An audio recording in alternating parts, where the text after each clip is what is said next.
পর্ষদ প্রশ্ন উত্তর যাচাইয়ে বাড়তি সতর্কতা। এবার টেটের প্রশ্ন যাচাইয়ে বিশেষজ্ঞদের পরামর্শ। সোমরাজ রয়েছে টেলিফোন লাইনে। সোমরাজ, এইবার তাহলে টেটের সতর্ক প্রাথমিক পর্ষদ কি বাড়তি সতর্কতা অবলম্বন করলো পর্ষদ?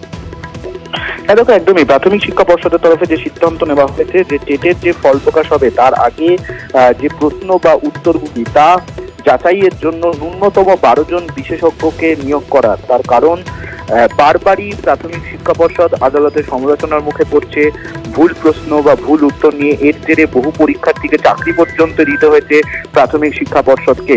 সেই কারণেই যাতে তার পুনরাবৃত্তি না হয় তার জন্য প্রত্যেকটি বিষয়ের প্রত্যেকটি প্রশ্ন ধরে ধরে এই 12 জন বিশেষজ্ঞদের মতামত নেওয়া হবে। প্রত্যেকটি বিষয়ের জন্য আলাদা আলাদা বিশেষজ্ঞরা থাকবেন। শুধুমাত্র এ রাজ্যের নয়, ভিন রাজ্যেরও বিশেষজ্ঞদের মতামত নেওয়া হবে এবং তারপরেই পর্ষদ টেটের উত্তরপত্র আপলোড করবে। 2023-এর ডিসেম্বরে প্রাথমিক শিক্ষা পর্ষদ প্রাথমিকের টেট নিয়েছিল। তারপরে প্রাথমিক শিক্ষা পর্ষদ এখনো টেটের ফল প্রকাশ করেনি। মূলত এই বিশেষজ্ঞদের মতামত নেওয়ার পরই পর্ষদ টেটের ফল প্রকাশ করবে, তেমনটাই পর্ষদ সূত্রে খবর। কার্যত এই যে অস্বস্তি বারবারই পর্ষদের এসেছে, সেই অস্বস্তিতে যাতে আর পুনরাবৃত্তি না হয় তার জন্যই প্রাথমিক শিক্ষা পর্ষদের এই সিদ্ধান্ত। বেশ,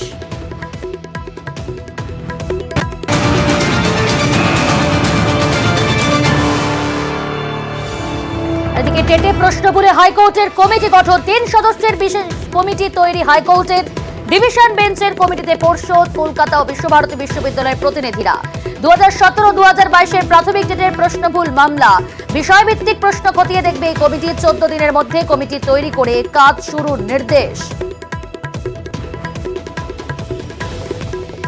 টেটে প্রশ্ন বলে হাইকোর্টের কমিটি গঠন। 3 সদস্যের বিশেষ কমিটি তৈরি হাইকোর্টের ডিভিশন বেঞ্চের কমিটিতে পর্ষদ, কলকাতা ও বিশ্বভারতী বিশ্ববিদ্যালয়ের প্রতিনিধিরা। 2017 এবং 2022-এর প্রাথমিক টেটের প্রশ্ন ভুল মামলা বিষয়ভিত্তিক প্রশ্ন খতিয়ে দেখবে কমিটি। 14 দিনের মধ্যে কমিটি তৈরি করে কাজ শুরুর নির্দেশ।